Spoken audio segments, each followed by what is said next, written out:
Let's start today's episode. So, we are all struggling with imbalance in this world, especially in cities and with everything going on.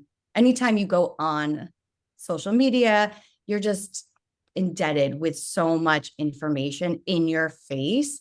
We want to ask you, how is your approach to health unique in helping people find that inner balance again?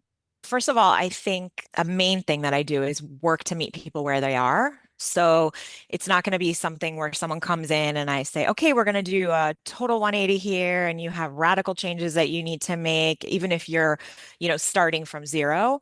I usually sort of assess, okay, not only what are their goals, but what are they currently doing? What are they currently struggling with? And then we kind of create a plan that allows things to be incremental so that a person is not feeling like there's a shock to their system or they can't maintain it, or it's an extreme change that then starts to put them out of balance because they feel like they have no choices or no freedom or things of that nature. And I do have clients that will come in and want to do everything at once, but I always actually slow them down because I just think it's not sustainable.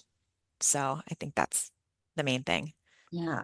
I love that idea of slowing down because we live in such a instant gratification society. So, especially with health, and all three of us are familiar with that, in that fact that clients come to us and they're like, okay, I feel horrible.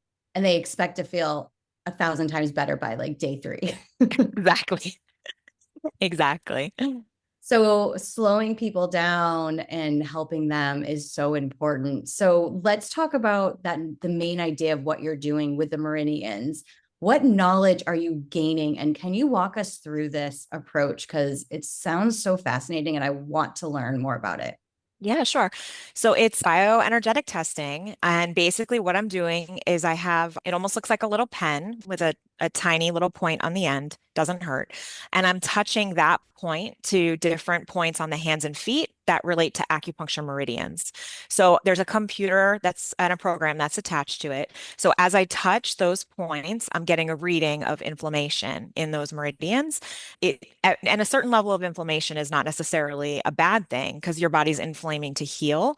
But there's a secondary number that I look at to see if the body is handling that inflammation or if it's struggling with it. That's kind of in layman's terms. So after I do the assessment, there's a minimum of 48 points. I can do up to like 80. And I will then go through and check, okay, if let's say your liver was showing up, or let's say your kidney is showing up, then I go through and ask a question of why. So in doing that, I'm scanning a bunch of different trays, they're called, for things like pesticides or allergies or heavy metals or things of that nature. And then from there, I go through and I check a bunch of different remedies to see, okay, we saw that this is the issue. We're going to start here. We're looking at the gut. What do we need to heal? And in what layers do we need to go to get to the root of the toxins that are causing the physical symptoms? So the Meridian testing. Also, I can check through food sensitivities as well if someone suspects that, and also vitamin and mineral deficiencies and things of that nature.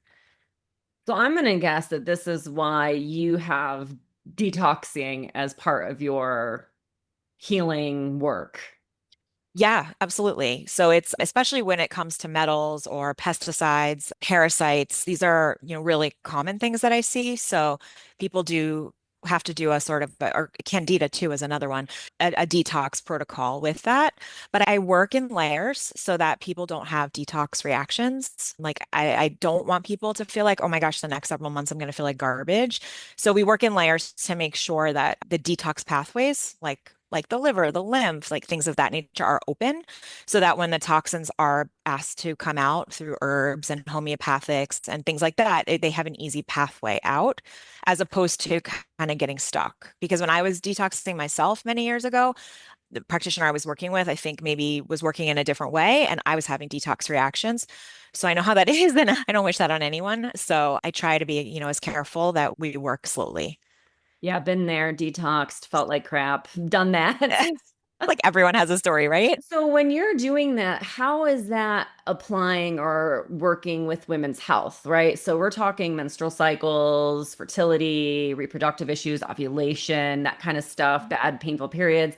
How is the checking the meridians and then perhaps detoxing helping with women's health? That's a good question. I know for me personally, when I was dealing with the worst of my health issues, I had horrible cycles, like horrible. And my skin was always really broken out.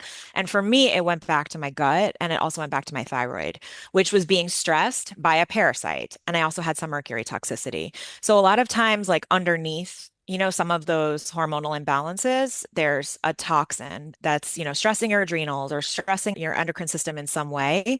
And that toxin is probably also depleting the vitamin and minerals that you need to kind of keep your cycles balanced also. So you're not absorbing, you're not eliminating, it's creating congestion around the colon and putting more pressure. So I have found, especially when there's adrenal issues too, like the cycles will be really wonky. So it's a good question, but it's definitely related. I have a question. When you're looking at the meridians, what actually shows up on the computer? Does it kind of look like a lie detector test? I'm just so curious, like what you're Yeah. seeing. Yeah, it's a good question. They're graphs. Like I press the point, it actually sounds like people laugh because it sounds like a piano because there's like a tune that I can create. And the reason I keep that little sound, even though it's so annoying to me at this point to hear it, is because everyone's meridian, like everyone's point is a little bit in a slightly different location on their hands and their feet. And I can tell by the sound if I'm on it. So it makes this little doo doo doo doo like noise, and then it gives a reading, and there's a graph on the side, and it's like a graph all the way up to 100. So that's the point of inflammation that I'm reading. And then there's a horizontal line that I'm also reading, and I want that line to be flat. If there's like a dip or it drops, that's what's telling me, okay, this meridian is stressed. So there's two graphs that I'm looking at for each point, and it's like red and green. So you have the visual. No, that's so interesting. And then based on that, where do you start? I know it's different for everybody, but do you work with their diet first? Like walk us through once you gain that information, how you're supporting and what kind of steps you might be taking. I look at the physical, I look at the emotional, I also look at the nutritional. So I work with the chakras too. So there's a component of my sessions where I'm asking people to take this like chakra test that I created to see which area is imbalanced, and we incorporate that as well. But going back to the physical part, I do the complete test. And then depending on what's imbalanced, then I will create a nutrition plan based on that. So for example, if someone has blood sugar issues that are showing up, then I'm going to create a program that's catered to that. Or if someone has a liver imbalance, then I'm going to say, okay, we're going to incorporate all these leafy greens. We're going to do cruciferous. We're going to do more artichokes, whatever it might be, in combination with the supplements and whatever it is that we found in the test. But in the beginning, I always like was mentioning is I make sure those detox pathways are open. Usually when someone's coming in, there's at least one that's congested. So like I said, it could be kidney, it could be liver, lymph. There's 5 or 6 that I look at.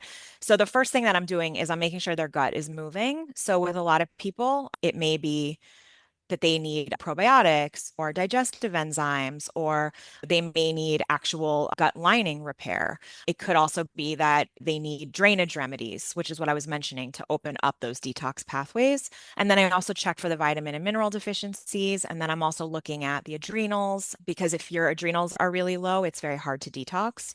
So I'm looking at basics first, and I put them on like a somewhat basic protocol for 4 to 5 weeks. And then once they've done that, and then those pathways are open, then I go back and I check, okay, are you ready to add in, some of the detox remedies that we talked about?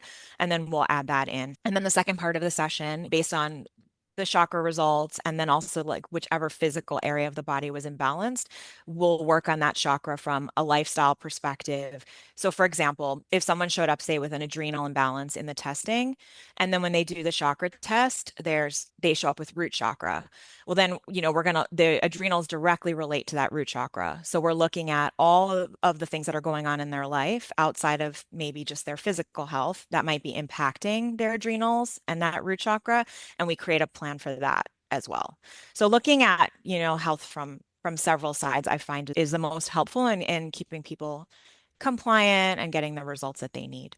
So true. So fascinating. This is how I ended up with the central system. I also started off with health coaching, and I realized that, myself included, a lot of us had disordered eating issues. So I was like, where can we start to bring some more cyclical rhythm in that doesn't involve food? Like, how can we not start by, triggering a disordered eating pattern right out of the gate with the client, but actually do so we started with smell or sight and sound or movement or something like that. So sort of work around that. But I do love the idea of what do we need for this particular person? Here's a bunch of different versions and ways that we can go and what's going to be best suited for them. How did you come across this Meridian tech? The testing itself, Yeah. yeah, I know it's crazy. In my early 20s, I was dealing with a lot of health issues myself, just digestive issues, skin, as I was mentioning. My back was always killing me. It was right out of college, and I was just going to all these people to try to figure out what was wrong. And I think in my searching, you're kind of led. So I end up in this health food store and there was a woman doing this test. And that's like pretty much how desperate I was because normally I would never just go sit down and let some random person test me on technology I'd never heard about. But I actually intuitively felt like, wow, this is really accurate. I just felt it. And there was a practitioner that I was going to that was helping me somewhat, but we weren't maybe getting to the root. And I took the results to her, and she does muscle testing, and she was able to validate a lot of what she found. So I think that's what really started me, on that road of recovery was the testing. But ironically, I didn't actually implement that into my practice for a few years. It was almost like I really just went in the direction of nutrition. And then in doing the nutrition, I kept feeling like something was missing, that I needed another way to assess, another tool.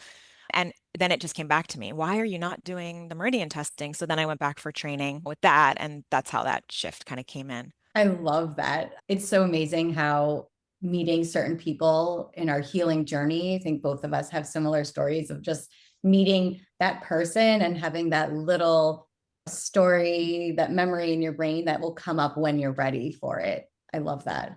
So true. I was going to ask you a little bit about, because it's similar, it sounds similar to me in terms of like acupuncture, especially when you were talking about the kidney. Every time I go to acupuncture, no matter who it is, it's always a kidney, the kidney. So, really trying to always keep that on the front of my mind when I'm thinking about my body and my health. But those detox patterns, what is specific about the kidney and the liver and the gut for people listening that really helps support women's health? What are those three aspects? Because those are what seem to come up the most in our practices too. Yeah, well, the gut, if you're not digesting what you're eating, if you're not eliminating what you need to eliminate, all of that stuff puts more pressure on the body in the other systems in your body to need to get rid of them in other ways, or it backs up. So the meridians are supposed to work in a way where maybe it's like one goes into the next, but if one meridian is blocked, it's going backwards. It's almost dumping into the previous one. And now the previous one has more work to do. And even some people you can even tell too if there are certain times of day where you feel more off than other times of day. The meridians are detoxing, or those organ systems are detoxing during certain times of day. So I tell people if between say 5 and 7 p.m. you have like your worst symptoms or you just feel really lethargic, that's kidney. So then if someone is having a really hard time falling asleep, for example, maybe it's 11 p.m. and they get an extra surge of energy, that's usually liver. So all of those organ systems have a time and a place where they need to detox and eliminate. And if something is causing the opposite to happen, it's putting more pressure on the overall body. The liver in particular is really key for processing hormones. So if the liver is congested, you're not converting thyroid hormones well or steroid hormones. So all of that definitely plays a role. And your kidney, in Chinese medicine, your kidneys play a huge role in your menstrual cycle, in your sexual energy, and in all of that. So feeling maybe even if your libido is really low, sometimes that can be, according to from an acupuncture perspective, that can be a kidney issue too. So interesting. Okay, well, I want to go back for a second. What about that 2, 3 o'clock energy slump that most of us experience? What part of the body is that? So the thing with that one is 2, 3 o'clock in the afternoon, you mean, right? Not the, Yeah. yeah. Sorry. Yeah, in the Yeah. afternoon. So for some people, that's small intestine because it's small intestine, but 3 o'clock is bladder. So it kind of crosses into both. So it could be one of two. With some people with that, I say, okay, did you have enough protein with your lunch also? Because sometimes that's it. Or maybe people stretch too long before they ate. So when they finally ate, it's like they tank.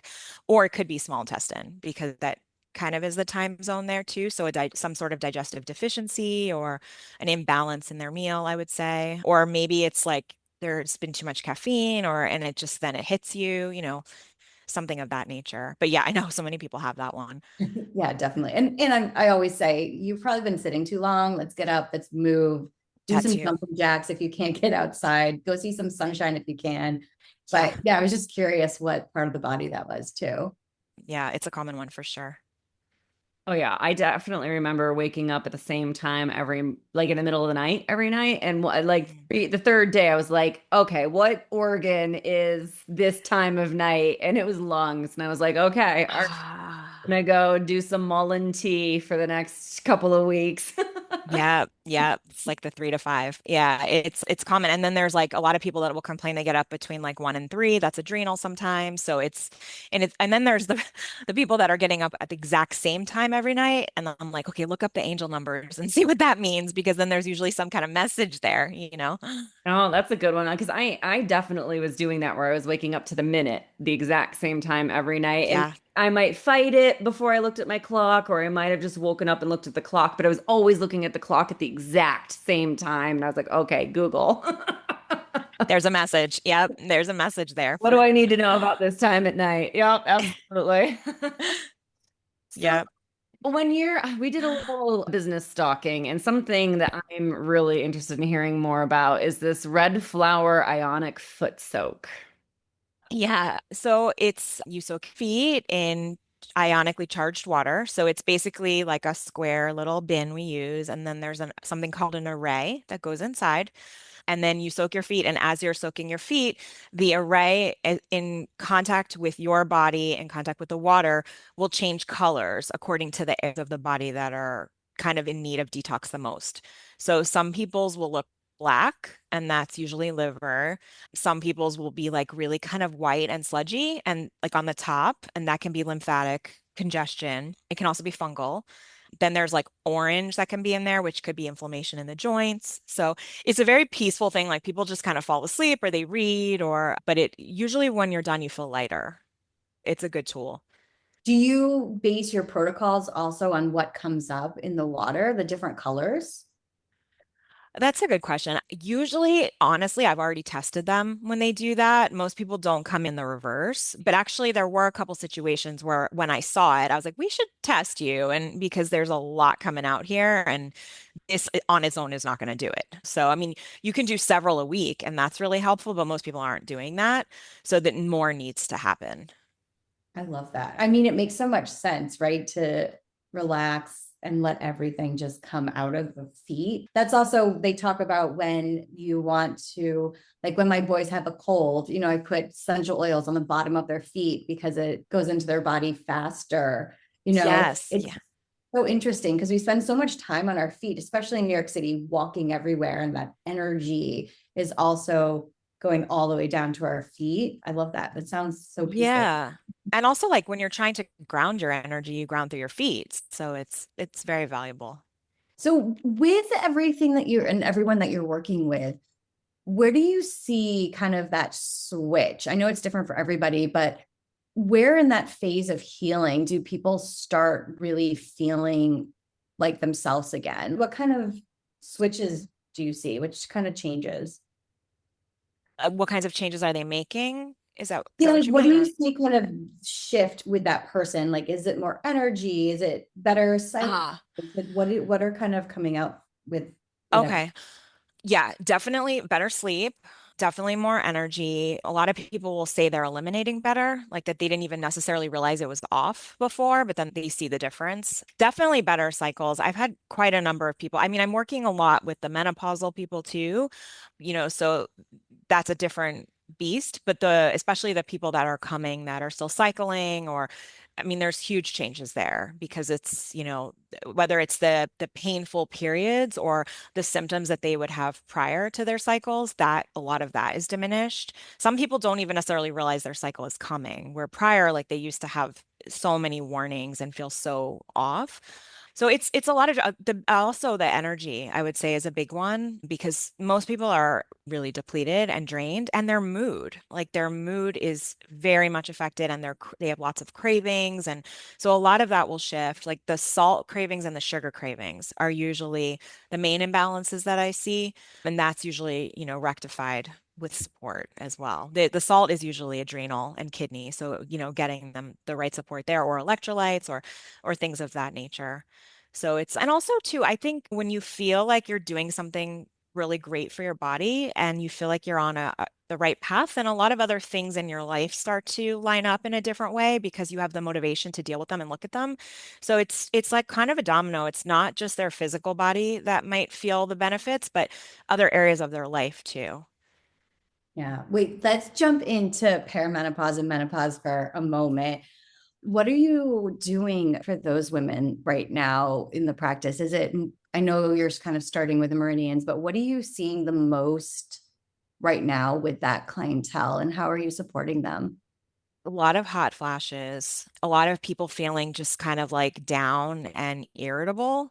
I mean, I have one lady, I laugh, I love her to death, but she wants to kill everyone. That's what she comes in telling me. Like, I walked over here and I want to kill everyone. So it's that kind of an energy. And then, the metabolic changes too, like people feeling like they can't keep their like they're doing the same thing and they're gaining weight, or they're just feeling puffy and fluidy, and I think those are like the main things. And so, it depends on their situation in terms of what we're doing. I have some formulas that I use. There's Designs for Health has some good formulas that I use from them. But things like Chase Tree or Dong Quai, Kohash, but again, depending on the symptoms, because I have a ton of different remedies that I use depending on what's going on. But definitely looking at their adrenals too, because that's usually a piece. With some people, they're taking progesterone. Some are even on bioidenticals when they come in. So it's kind of working around that, definitely supporting their liver. I love using castor oil packs too to help with a lot of that fluid that people are holding on to. And then talking to them about, their lymphatic system and moving, and things like vibration plates, and, things that will just kind of stimulate release where they're holding on to just give their body a little bit of an extra boost in actually letting go. I love castor oil. Stasha and I are big fans. I rub it. My favorite. Oh my God. I sleep in this like old ratty t-shirt of my husband's because I put castor oil all over my belly, all over my breast. Like I have no boob tenderness, and all over my thyroid. I had some nodules that came up a year and a half ago, and I started doing that every single night, and they have shrunk. They're pretty much gone. I believe it. I believe it. It is the one thing I tell people, like especially clients who have difficulty detoxing, because there's some people that do have that. I always say, okay, let's start with castor oil. Let's just get your body moving because it's such I swear by it. So I believe anything you tell me that's positive about it. Well, it's funny because I told the doctor that I had started last time I saw him, and I went back 2 weeks ago, and I was like, okay, should we do a research paper? Yeah, On you could be the him? study. Yeah, like we need to do a study because there's no, I mean, there are clients studies and, feedback and things that we get, but he was joking with me, but he said, he's like, I've actually mentioned this to a few other of my patients who have nodules, that you started doing this and it was helping. So he's like, okay, now I'm going to like go back and tell them that they actually did shrink. But, he has to be very careful and mindful, obviously, about what he can say because he's a doctor and with his patients. But he was shocked actually that they were Yeah. pretty much gone. I really believe it. I was sick on a trip at one point, and I was starting to feel like I was coughing, and I usually have a lot of stuff with me, and for that whatever reason I didn't on that trip. I had castor oil with me in the pack, and I had some eucalyptus oil, and I put the eucalyptus oil mixed in with the castor on my chest. I started coughing a lot, and I swear it pulled it out. Like in within 24 hours I was fine. Like I didn't take anything else. That was it. So I'm a huge fan. Yeah. I mean, I have to agree with you. I had liver testing done because I had some crazy enzyme, was way, way, way high, like crazy pants high. And they put me in for an ultrasound. Nothing came up. And they were like, okay, this is really weird because you're still testing with this enzyme for your liver being outrageously high. And so I was like, okay, well, I don't know what to tell you. So we did another ultrasound just to see if they missed anything the first time. And there was still like nothing came up. But in that time, I was doing castor oil packs for endometriosis. And I was like, you know what? Why don't I just move it up over the liver and I'll do castor oil for the liver. And then, like a year later, I had moved, I was in a different area and I had a new doctor. And she was like, let's do your blood work. And it came back perfectly fine. So, no idea Wow. what happened. No idea why that one enzyme spiked. The doctors, my new doctor said something to the effect of it can happen when somebody has autoimmune issues. You have endometriosis, you have celiac, you're hypothyroid. So obviously you fit the autoimmune issue. So it can happen.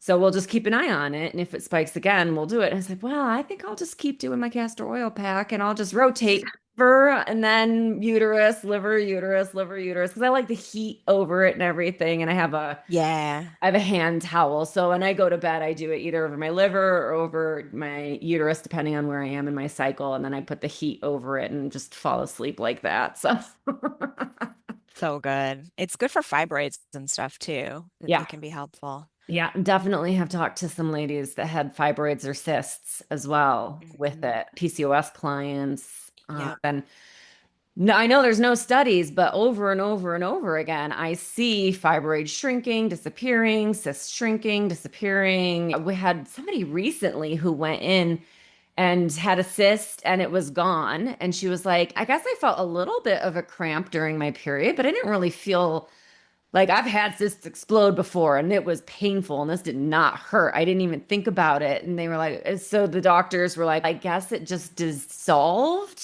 We're not seeing any liquid. There's no remnant here. I have no idea what happened. Well, we could tell you, but 9 times out of 10, you just go, okay, sure, whatever you say, lady.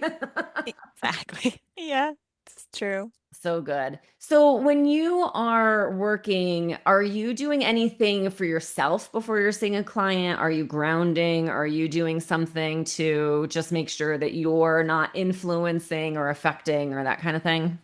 I keep a tourmaline crystal near me. So that helps. I have it actually near my testing tray. So I definitely do that. We also burn a lot of essential oils in the office too. And I don't know, for me, like the smells and the scents like really help to ground me. So lemongrass, ginger, things of that nature. And I usually try to walk in between each client, like not walk outside, but even just take a walk through the office and then washing my hands, drinking a little bit of water, and then like touching the tourmaline. That's generally what I do. Brilliant. I love it. I have a couple on my desk as well. So I feel you on that. I have a little Yeah. essential oil steam thing, a little incense thing, and a couple of crystals and a little magic jar. Yep, yep. I have looking at my diffuser right now. Yeah. You're taking care of so many different people throughout the day, throughout the week. Let's talk about you and your health. What are some non-negotiables that you have with your healthcare routine and just really taking care of yourself? So the one thing where I need to be better is the phone.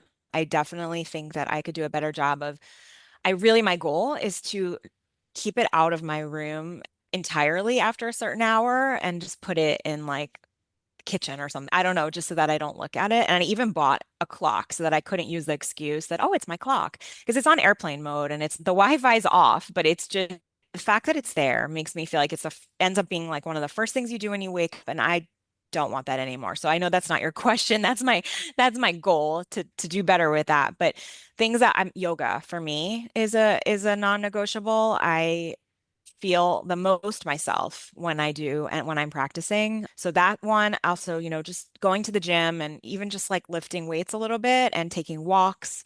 Things that really help me are being near the water. Central Park also, just going into some kind of green space.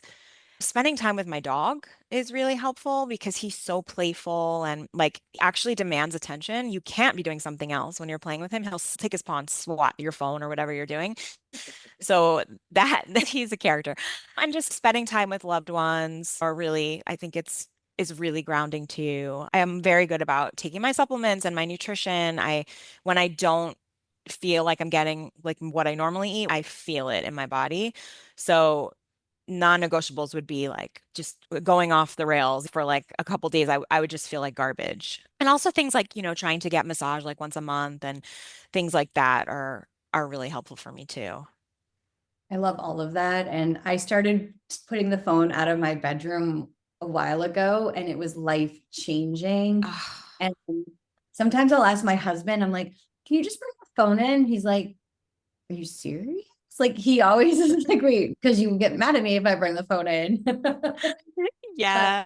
it took a long time to kind of get that practice permanent, but it really, I applaud you for starting to try that because it was really life changing. It helped me sleep better, but especially I think the morning more than anything, not feeling like that jolt of cortisol and that rushing feeling, especially for you living in the city, it will really help center you more, I feel like. So cheers to you. You'll do it. I agree. Thank you. My husband wants to do it too. Like we're like, okay, we're gonna do it together. We're both gonna toss our phones out of the bedroom. It's so crazy that this is such a thing, but it's true. Yeah. We need that push.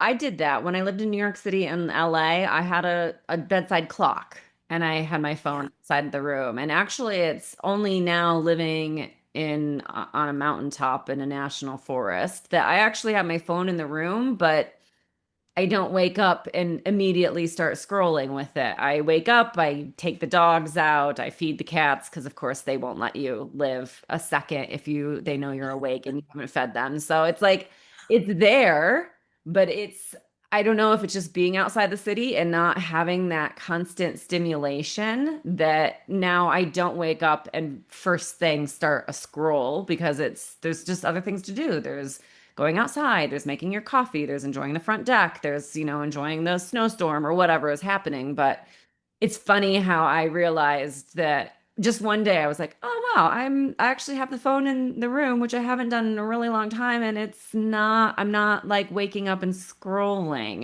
It was just such an interesting shift how my external environment really influenced the internal Yeah. house environment. That makes sense because I swear a lot of it is the city and not having the outdoor aspect. I just did a yoga retreat and I literally left my phone in the room on so many occasions and would go back. When I'd go back in the room, I'd check it, but I wasn't thinking about it. It wasn't like it wasn't even on my mind the same way. Yeah. So it makes sense. I often find myself going, oh, I wish I had my phone on me. I want to take a picture. But I Yeah. mind so much now. So it is interesting to see that. But yeah, I absolutely applaud you doing that, especially in a city, is such a good goal. And even if you do find yourself, like if I did find myself laying in bed scrolling in the morning, I would go back to leaving it outside because it's not just not a good way to wake up and start your day. It sets your whole day off on a crappy footing, and it's like you're just going to go downhill from there. So I think that's a fantastic idea, and I hope our listeners will also give it a shot. Yeah, we can all do it together. Any last questions before we hit the lightning round? I would just love to hear what your thoughts are on the future of women's health and what you're doing to support that. That's a good question. I really feel called to help people create more community. I haven't fully put my foot on exactly, or not my foot, my finger on it, or whatever you want to say. I haven't fully figured out what it is I plan to do with that. In the past, I was doing a lot of retreats. I even was doing day workshops, and I even create it with the tenants in my office where we have every couple do, an evening where everybody gets together and so we all can catch up.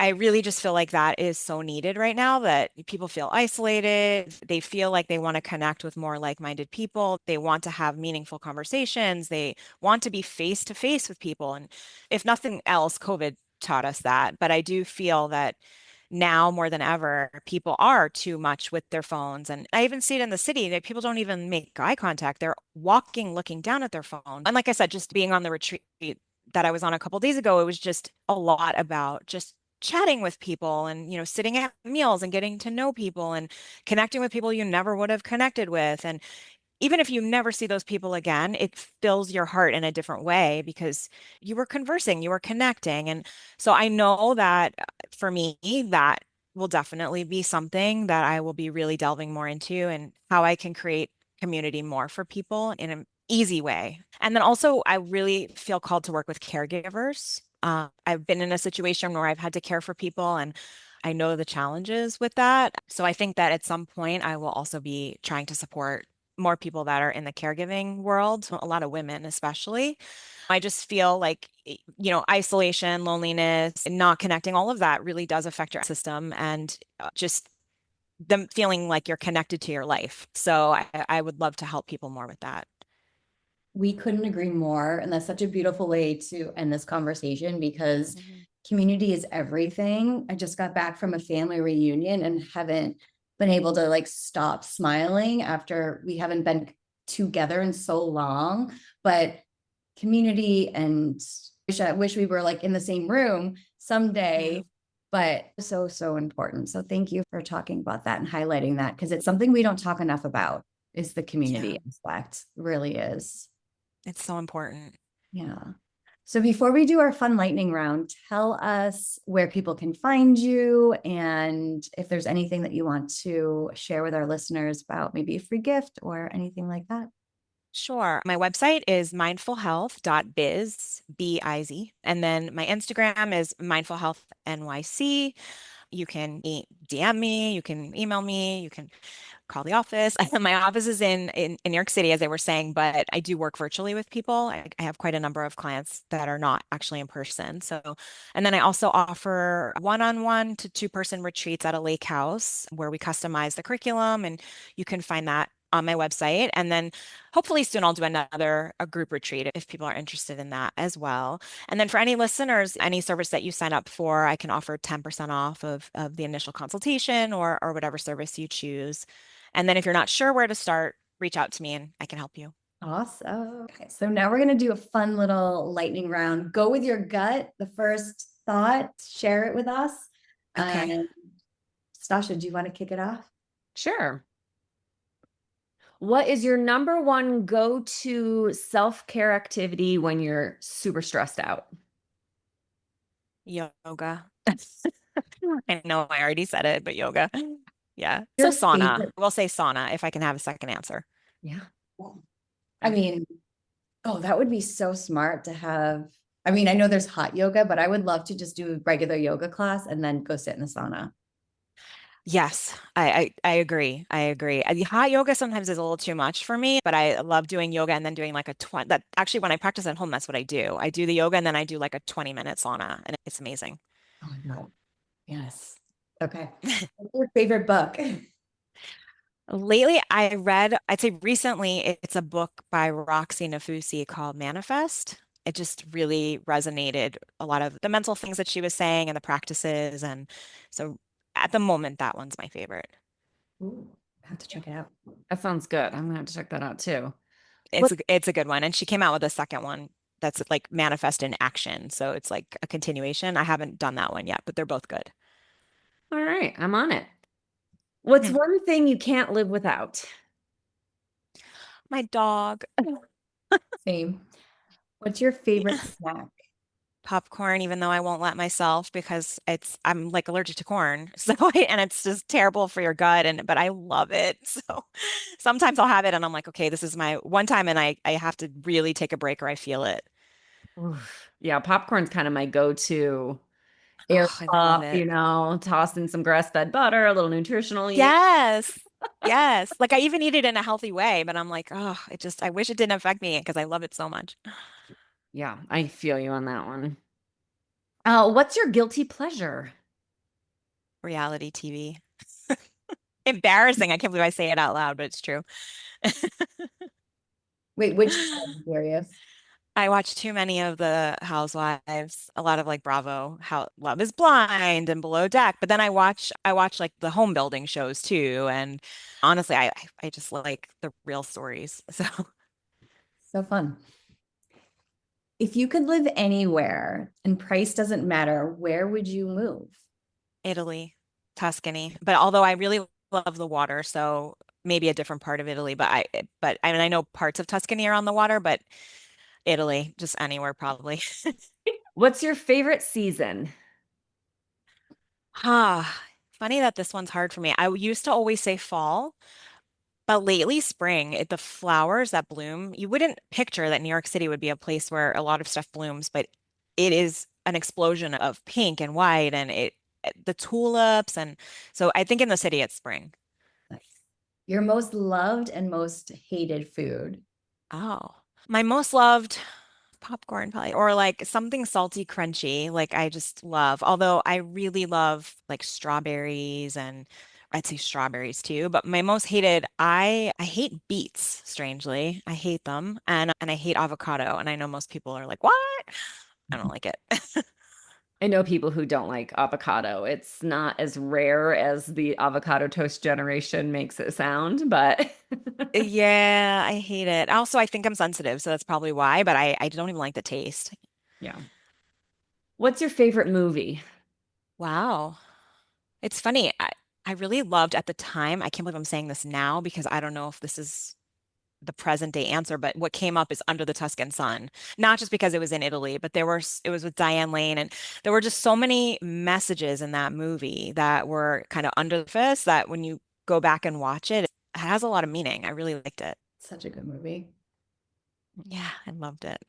What's a hobby you have that most people don't know about? So I will admit that I need more hobbies, but I love flower arranging. It's very fast when I do it, but I love to buy flowers and like make a bouquet out of it. I love decorating too, like trying to make a space look beautiful or redoing the pillows and like rearranging. Like sometimes I'll go into a space and just try to think about what would be in this space, even mentally. I love picturing like a room in a beautiful way. Best concert you've ever been to?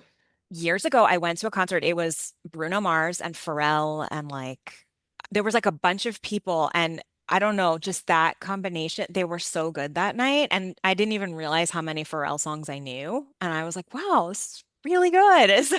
It was fun. Last question. What's your ideal weekend?